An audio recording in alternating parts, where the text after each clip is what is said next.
പരിശുദ്ധാത്മാവിനോടുള്ള ജപം. പരിശുദ്ധാത്മാവേ, എഴുന്നള്ളി വരണമേ. അങ്ങേ വെളിവിൻ്റെ കതിരുകൾ ആകാശത്തിൻ്റെ വഴിയെ അയച്ചരുളണമേ. അഗതികളുടെ പിതാവേ, ദാനങ്ങൾ നൽകുന്നവനെ, ഹൃദയത്തിൻ്റെ പ്രകാശമേ, എഴുന്നള്ളി വരണമേ.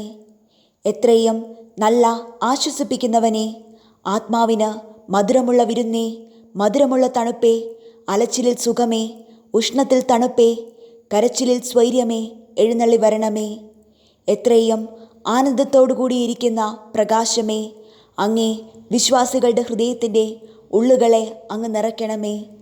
അങ്ങേ വെളിവ് കൂടാതെ മനുഷ്യരിൽ ദോഷമല്ലാതെ ഒന്നുമില്ല. അറുപ്പുള്ളത് കഴുകണമേ, വാടിപ്പോയത് നനയ്ക്കണമേ, മുറിവേറ്റിരിക്കുന്നത് സുഖപ്പെടുത്തണമേ, രോഗപ്പെട്ടത് പൊറുപ്പിക്കണമേ, കടുപ്പമുള്ളത് മയപ്പെടുത്തണമേ, ആറിപ്പോയത് ചൂട് പിടിപ്പിക്കണമേ, വഴിതെറ്റിപ്പോയത് നേരെയാക്കണമേ. അങ്ങിൽ ശരണപ്പെട്ടിരിക്കുന്ന വിശ്വാസികൾക്ക് അങ്ങേ 7 വിശുദ്ധ ദാനങ്ങൾ നൽകണമേ. ഭാഗ്യമരണവും പുണ്യയോഗ്യതയും നിത്യാനന്ദവും അവിടുന്ന് ഞങ്ങൾക്ക് കൽപ്പിച്ചരുളണമേ. ആമേൻ.